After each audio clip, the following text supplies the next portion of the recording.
I expected judgment to come with thunder and fire. I expected to be weighed against commandments and deeds. But what I found was far more terrifying, far more piercing. It was not fire that confronted me. It was chains. Chains I had forged link by link, year by year. Chains of bitterness, chains of grudges, chains of unforgiveness. I stood at the edge of eternity. My body was fading, and my soul was carried into a place where time no longer ruled. And there, he came to me.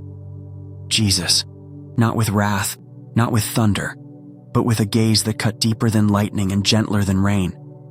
And what he said to me was not what I expected. It was not about the sins I thought I carried. It was about something I refused to let go of, unforgiveness. My name is Sebastian. I never thought I would share this. Not with you. Not with anyone. For years, I locked these memories in silence, afraid of what they might do if spoken aloud. But silence has become heavier than death. I made a vow in the shadows of eternity. If I was spared, if I was returned, I would speak. And now I keep that vow. I stood at the threshold where the body loosens its grip, where the air turns thin and every heartbeat becomes a farewell. Death was not far. It was already breathing against my skin. And as I slipped away, I discovered that the end is not a void, not an empty curtain falling, but a door opening into a place where every hidden truth is exposed. It was not fire that confronted me. It was chains. Chains I had forged link by link, year by year. Chains of bitterness, chains of grudges, chains of unforgiveness. They were not around others. They were around me. They bound me like iron around the soul. And in that moment, I understood. Unforgiveness is not a wound inflicted by another. It is a prison we build for ourselves. And prisons do not vanish when the body dies. They follow us. They drag us beyond the grave. Even now, I tremble to say it. Because what he showed me was this. Countless souls are lost not because of the sins they feared, but because of the forgiveness they withheld. Unforgiveness is the unseen warning. It is the silent judgment written across hearts. It is the chain that clings even when light is offered. I confess this to you as one who stood there, one who heard the weight of eternity pressing against me. I confess because not to confess would make me a liar against the truth. I confess because if you walk away from this moment untouched, you may carry your chains until they are too heavy to be broken. Subscribe to the Serene Bible. Now, because if you turn away from this voice, if you scroll past this moment, you may never hear it again. And the chain you carry may never be broken. Before the night of my undoing, before the breath was stolen from me, my life looked painfully ordinary. I had been raised beneath the hymns of the church, trained to kneel at altars, to bow my head at the mention of his name. My childhood was shaped by prayers whispered over meals, by verses recited in trembling voices. The rhythm of church bells and Sunday sermons was the soil I grew in. Outwardly, I was a man of faith, a son of tradition, a vessel among vessels. But beneath the surface there was another story, one I never confessed to those who loved me. My life was a tapestry of daily habits, rising early to the sound of traffic beyond the window, the bitter taste of morning coffee, the long hours at work spent chasing deadlines and hollow achievements. I smiled in photographs, shook hands in crowded rooms, returned home to the warmth of family. I appeared whole. Yet within me, something darker was weaving its way through the fabric of my soul. I carried wounds I never spoke of, betrayals too sharp to name, words spoken against me that cut deeper than blades. I carried grudges like hidden treasures, polishing them in silence, guarding them from release. I told myself forgiveness would come with time, that one day the ache would soften, the bitterness would dissolve. But time is no healer when the soul refuses to let go. Time only deepens the grooves of resentment until they run like rivers through the heart. I sat in pews, nodding to sermons about grace, and yet my own heart refused to extend it. I lifted hands in worship, while secretly closing fists around my pain. I read the words of Jesus, "Forgive 70 times 7, and I told myself it was for others, not for me.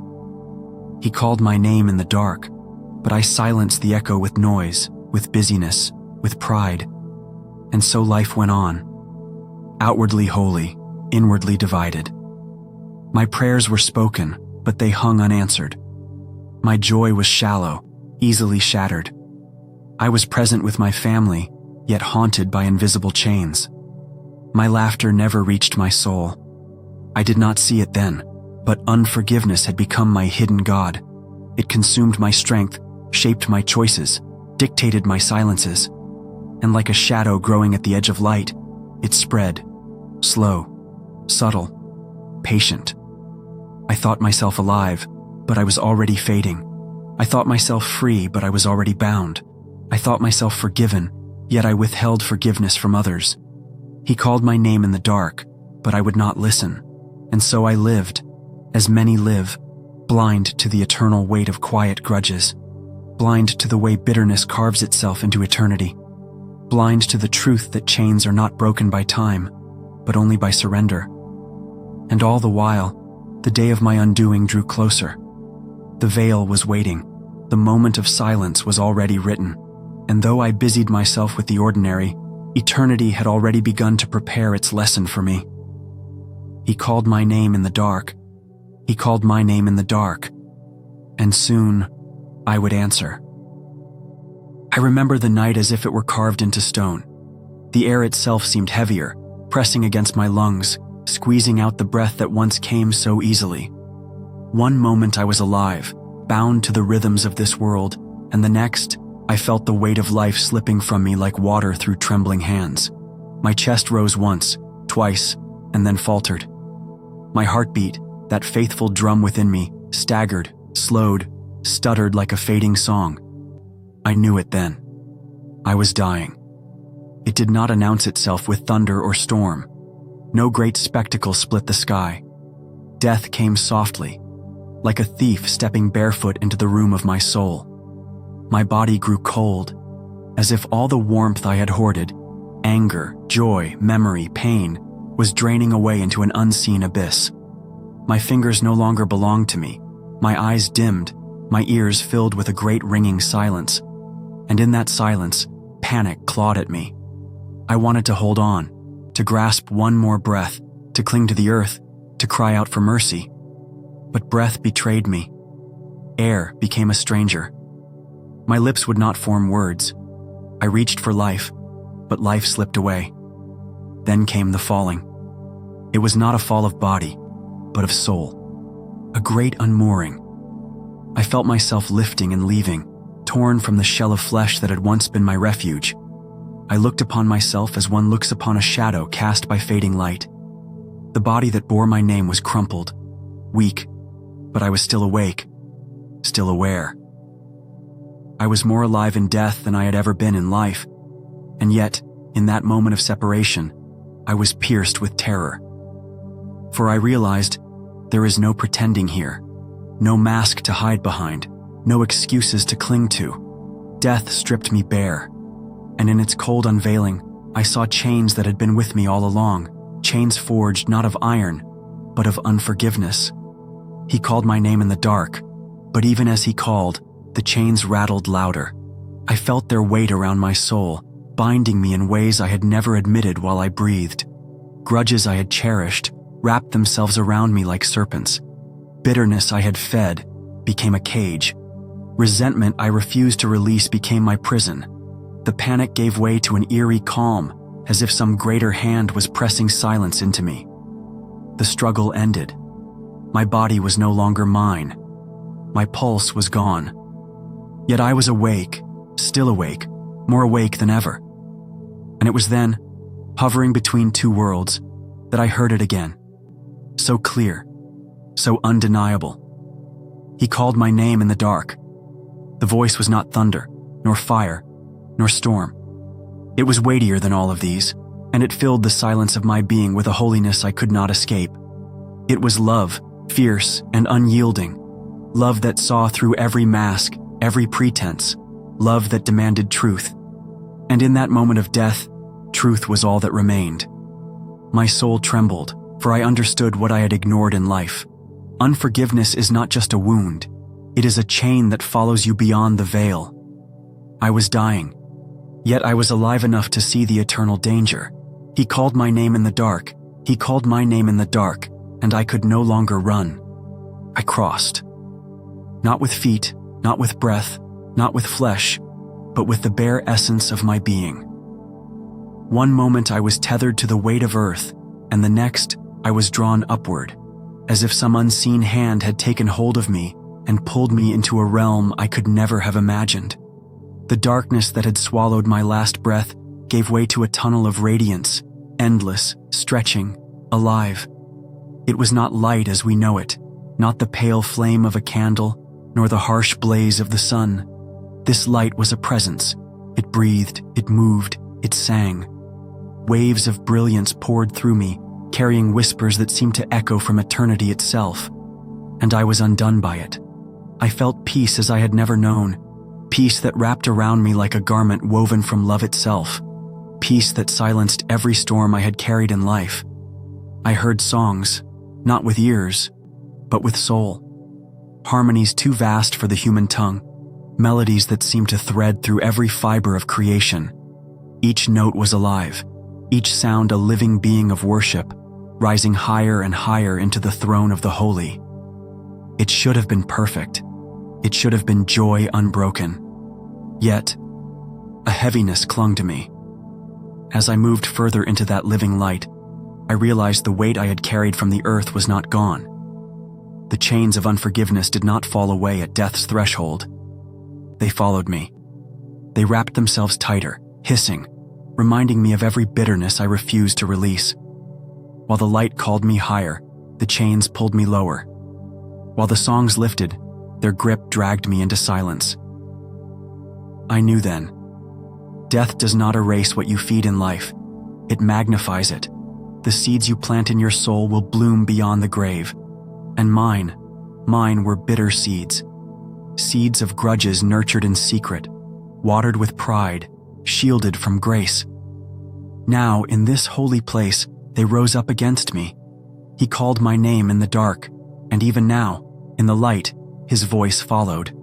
It was the same voice, burning and tender, piercing through both the shadow and the radiance. A voice that knew me deeper than I knew myself. A voice that was at once invitation and judgment, mercy and fire. He called my name in the dark. But the chains answered louder. They whispered of old betrayals I refused to forgive. They replayed scenes of wounds I would not release. They reminded me of prayers I prayed with lips, but poisoned with resentment in my heart. And I began to see what I could not deny. Heaven is not a place for chains. I hovered between awe and terror. To stand in that light is to be known utterly, without veil, without excuse. Every hidden thing in me was laid bare before the brilliance. And the truth was this: unforgiveness had made a home in me, and it had followed me into eternity. Return to the fire. The refrain stirred within me, not as a command of wrath, but as a holy urging. Return to the fire. For the fire is the only place where chains can melt. The fire of surrender, the fire of forgiveness, the fire of love that costs everything. But I had refused the fire while I breathed. I had kept my grudges close, shielding them like treasures, while Christ had whispered, "Let them go." And now, beyond the veil, I saw what my stubbornness had done. I had carried darkness into light. Still, the radiance did not abandon me. Still, the voice called. Still, the song swelled, as if pleading, as if reaching for me. Love did not turn away. Love pursued me even as the chains burned against my soul. He called my name in the dark. He called my name in the dark. And even in the light, he would not stop calling. He came. Not as I had imagined in childhood paintings or sermons, not robed in distant majesty far above me, but near, so near that his presence pierced me like fire through glass. Jesus stood before me, and though his light filled all things, his gaze fixed only on me. There was no hiding, no turning, no veil to cover myself with excuses. His eyes met mine, and in them was both the tenderness of a father and the fire of a judge. A love so deep it stripped me bare. A holiness so absolute it demanded truth. He did not thunder. He did not condemn. His voice was quieter than a whisper, yet heavier than the weight of worlds. And in that silence, his question fell upon me like a sword. Why do you hold unforgiveness? The words shattered me. For in his question, all my pretenses collapsed. I had no answer. I had no defense.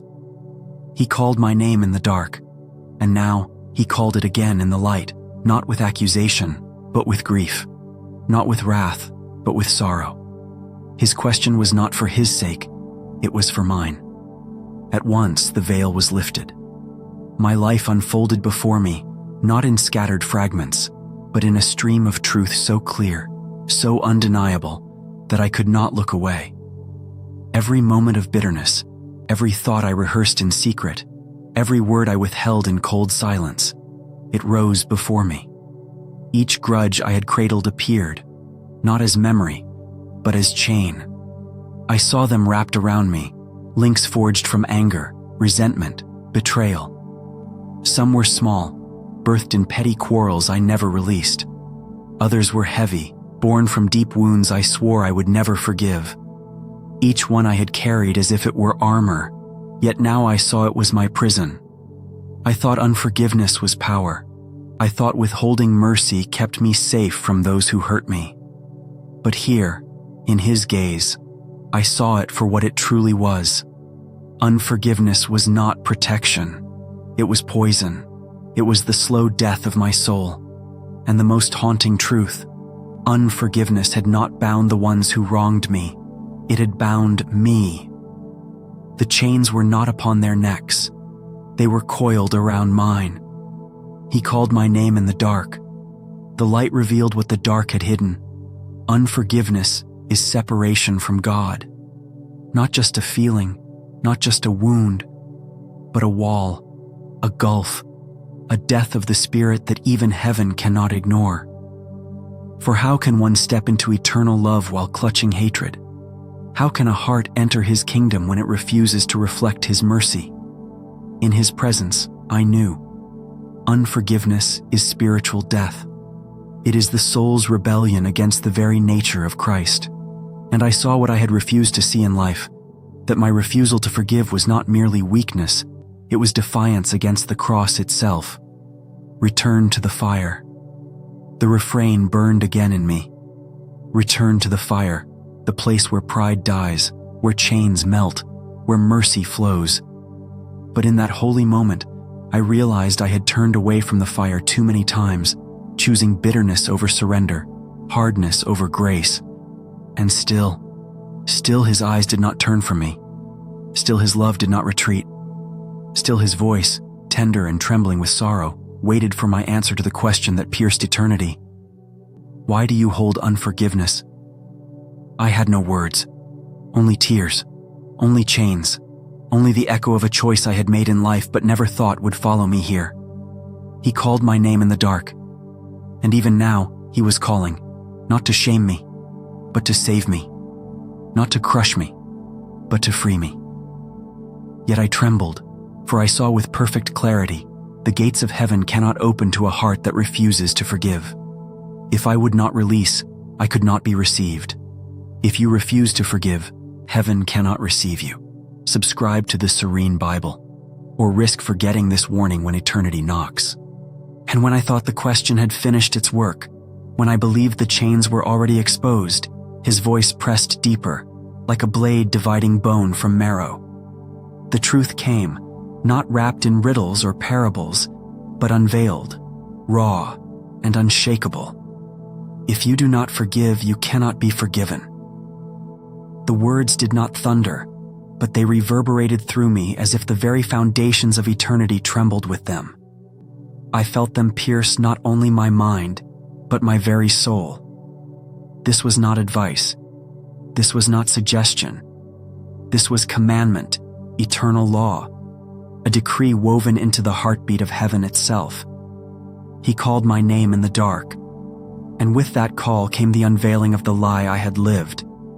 I had thought forgiveness optional, an act of kindness I could offer when I felt strong enough, when wounds no longer stung. But now, I saw it clearly. Forgiveness was not weakness. Forgiveness was strength. Forgiveness was liberation. Forgiveness was obedience to the very character of God. For what is the cross if not forgiveness? What is salvation if not the mercy of God laid upon us who did not deserve it? And how could I, clothed in the mercy of Christ, refuse to clothe another in the same? I saw it. Every time I withheld forgiveness, I was standing against the very grace that saved me. I was building walls against the flow of mercy. I was choking the river meant to heal my own wounds. Unforgiveness was not simply bitterness, it was rebellion against love itself. He called my name in the dark. I saw prayers I had prayed, prayers that rose like smoke but never reached heaven's ear. They had been blocked, suffocated by the chains of grudges I refused to release. My lips spoke petitions, but my heart was heavy with poison, and heaven could not breathe in what was tainted with unforgiveness. I saw years of my life weighted down by grudges carried like secret stones in my pockets. They had slowed my steps, suffocated my joy, stolen my peace. I thought I was only protecting myself, but all the while, I was binding myself in shadows. Forgiveness was not weakness. Forgiveness was the key. Forgiveness was the breaking of chains, the opening of prison doors, the breath of the Spirit rushing into suffocated lungs. Return to the fire. Yes, the fire that melts iron, the fire that consumes pride, the fire that does not destroy but purifies. Forgiveness was not an emotion, it was a command. It was not a feeling, it was obedience. To forgive was to agree with God. To forgive was to step into the current of His mercy, to allow His light to flow unhindered. And I understood then, this was not only about me, this was about generations.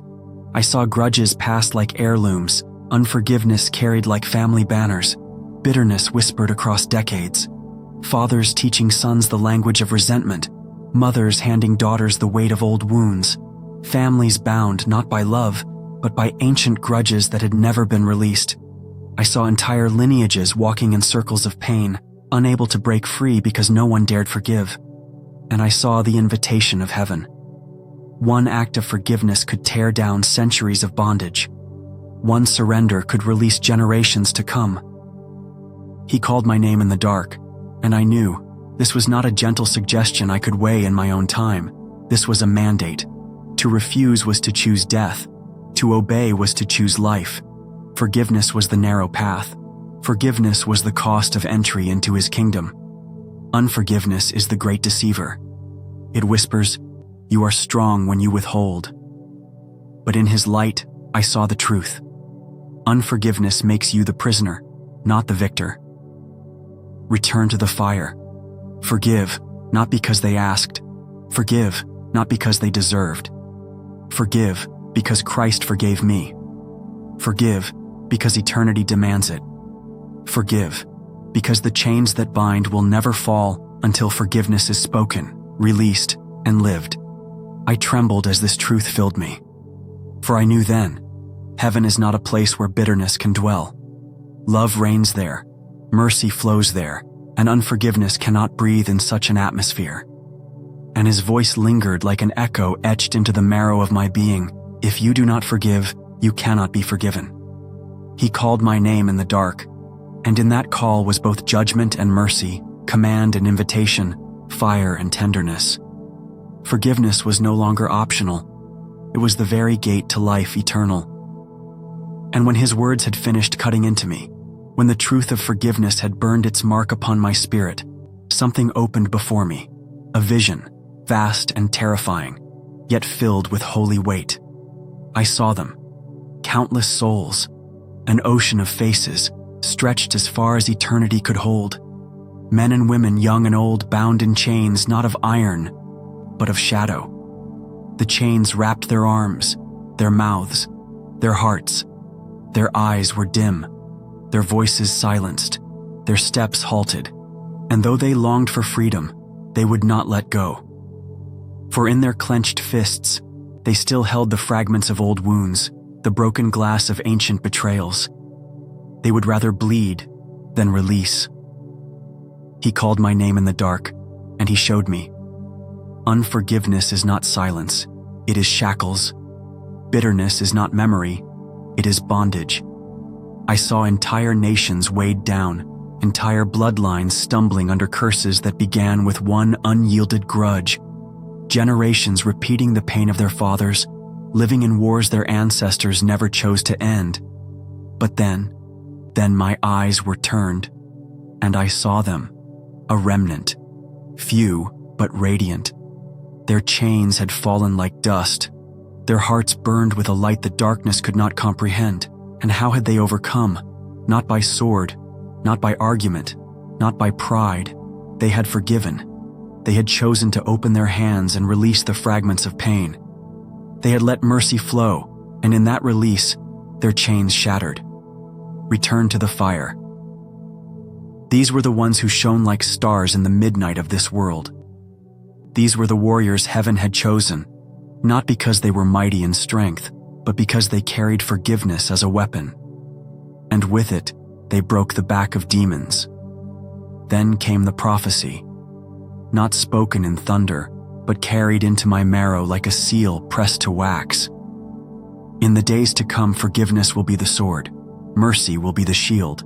Those who forgive will stand when others fall. Those who forgive will break demonic strongholds, and those who forgive will lead the world into spiritual rebirth. He called my name in the dark, and I saw it, clearer than breath. Demonic powers fed on bitterness, grew fat on resentment, strengthened themselves on the anger of men.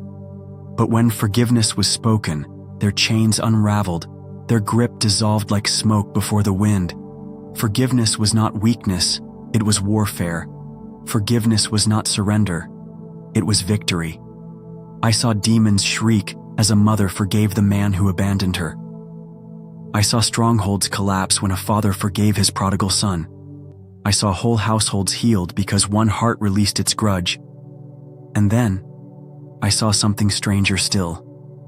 I saw nations on their knees, revival sweeping not through preachers or pulpits, but through hidden hearts that dared to forgive their enemies. Forgiveness became the gate through which light returned to the earth, returned to the fire. The remnant glowed, not with human brilliance, but with heaven's own flame. They had chosen mercy, and mercy had chosen them. They had let go, and in their letting go, they had been entrusted with authority to tear down strongholds that others only feared. And then the voice came, solemn and fierce. They will lead the world into spiritual rebirth because they chose to forgive. He called my name in the dark, and in that call was the weight of eternity. For I knew then, this vision was not for my eyes alone. It was a warning, a promise, a holy summons. Forgiveness was no longer the hidden virtue of the meek. It was the weapon heaven had reserved for the last days, the key that would unlock deliverance for multitudes, the song that would silence the enemy, return to the fire. And as I stood in that vision, trembling with what I had seen, I knew that to forgive was to awaken. To forgive was to rise.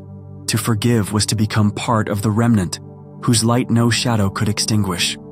And when the vision closed, when the remnant faded from my eyes, I felt the sudden weight of flesh again. I was thrust back, like a soul pressed through the veil into frailty. My eyes fluttered open, not to glory, but to sterile light. Harsh, blinding, unholy in its coldness. Hospital lights, machines humming, breath shallow. My body trembling as if it had been emptied and poured back into broken clay. I had returned, yet it did not feel like home. The body felt foreign, heavy, fragile compared to the place I had just seen. And in that moment of return, I wept. For I knew what I carried. I knew the vow I had made, that if I lived, I would speak, that if I breathed again, I would testify. He called my name in the dark. But no sooner had I whispered fragments of the vision than the resistance began. First, with silence, faces looking at me as though I had spoken madness. Then with laughter, dismissal, as though the fire in my chest were only the smoke of imagination. And then with sharp edges, mockery, rejection, words that cut deeper than scalpels. Why would God speak to you? Why forgiveness? That is weakness. You imagine things because you were near death. I heard it all, and each word carried the sting of warfare. But I tell you this, beloved soul, truth always costs. Revelation is never free. What heaven gives, hell will resist. And when I saw their eyes glaze over, when I felt the weight of ridicule, I knew it was not them. It was the resistance. Darkness trembled at this testimony. Demonic strongholds feared it, for they knew the weapon of forgiveness would strip them bare, return to the fire. And so the war began, not with swords or guns, but with whispers, with weariness, with shadows creeping close at night. I felt it pressing on me, the attempt to silence what I had seen. I heard it in the spirit. They don't want this truth to spread. Because if even one soul forgave, chains would fall. If even one heart released its grudge, a stronghold would break. I knew then that the cost of silence was death, but the cost of obedience was rejection. And yet, I could not betray the vow I had made in the dark. He called my name in the dark. And this is what I fear for you. Not the rejection of men, not the laughter of crowds, but the silent destroyer of souls. The thing that creeps unseen, the poison you carry while calling it memory, the chain you polish while calling it justice. Unforgiveness. It is silent, but it rots. It is unseen, but it suffocates. It is hidden, but it damns. Return to the fire. Do not mock this. Do not treat lightly what was shown to me in death. If you ignore it, you do not choose freedom. You choose your chains. And one day those chains will drag you down where mercy is no longer offered. I tell you with trembling love, subscribe to the Serene Bible. Not for my voice, but for the warnings you cannot afford to miss. For if you mock, if you neglect, if you turn away, you risk perishing with your grudges still clenched in your hands. He called my name in the dark, and I cannot stay silent. He called my name in the dark, and with that call, I was shown what most will never dare to face. There is a war for your soul, not a war fought in open streets with armies and banners, but a war that rages in silence, behind the doors of your heart. The battlefield is not the body, it is not the flesh. The battlefield is forgiveness. The war is unforgiveness. I saw it, souls brilliant in their devotion, voices loud in worship, hands raised high in prayer, and yet their chains clung to them still, chains not forged by lust, nor greed, nor drunkenness. No, these chains were fashioned from grudges, from wounds clutched tightly, from apologies never accepted, from words unspoken, from fathers never forgiven, from mothers still resented, from betrayals engraved upon the heart like tombstones. He called my name in the dark, and he showed me countless believers will be lost, not because they openly rebelled, not because they bowed to idols carved in stone, but because they withheld forgiveness, because they said, I will serve God, but I will never release them. And that never became their prison. That never became their chain. That never became their judgment. And now I turn to you. Yes, you. This is not for another. You were chosen to hear this, not by accident, not by chance, but by divine orchestration. You were meant to stumble into this voice, into this testimony, into this warning. And now heaven watches what you will do with it. Do not harden your heart, for if you harden it, you do not wound me, you wound yourself. If you resist, you do not silence me, you silence your own release. And when you breathe your last breath, when the veil tears and eternity rushes in, it will not be the sins you flaunted that bind you. It will be the chains you chose to keep. He called my name in the dark, and so I speak with trembling boldness. If you hear this and refuse to act, then confess why in the comments. Let the world see the chains you love too much to break. Let heaven and earth be witnesses that you chose bondage over freedom. But if you are wise, if you long for release, then act differently. Subscribe now. Choose release over bondage. For every moment you wait, the chains only tighten. Return to the fire. Do not think lightly of this. Some will dismiss it. Some will laugh. Some will scroll past as though eternity were nothing but a story. But hear me.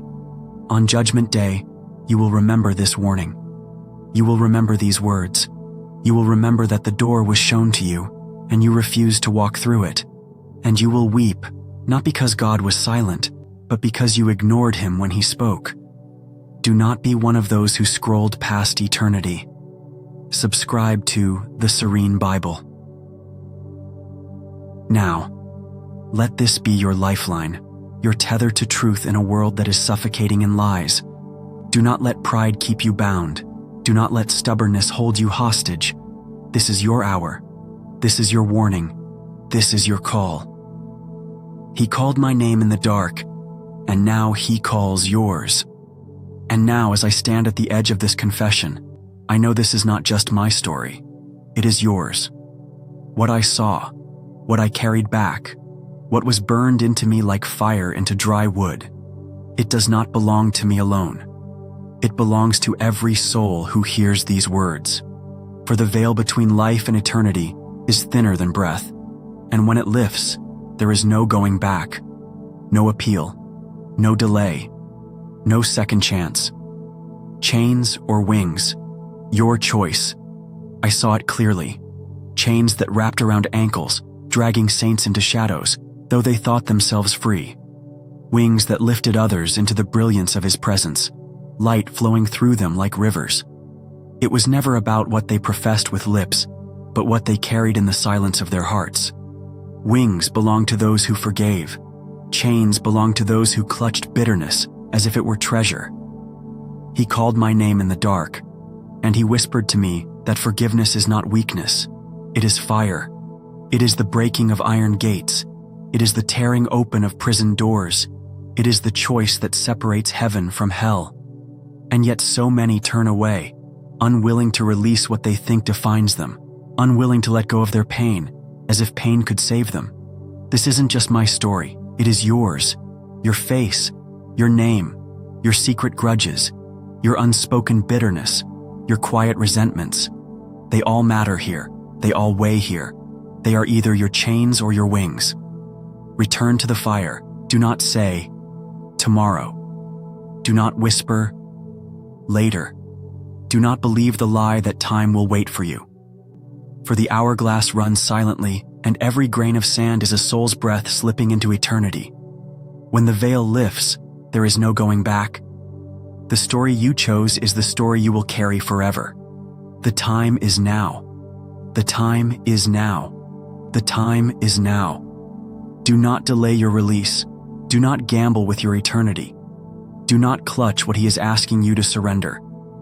This is the haunting truth. You cannot take your grudges into heaven. You cannot bring your bitterness into the kingdom. You must leave them behind, or they will bind you forever. He called my name in the dark, and now he calls yours. The choice rises before you like an altar. Chains or wings, your choice. To forgive, or to perish with unforgiveness. To kneel in surrender, or to harden in pride. To choose eternity's freedom, or eternity's chains.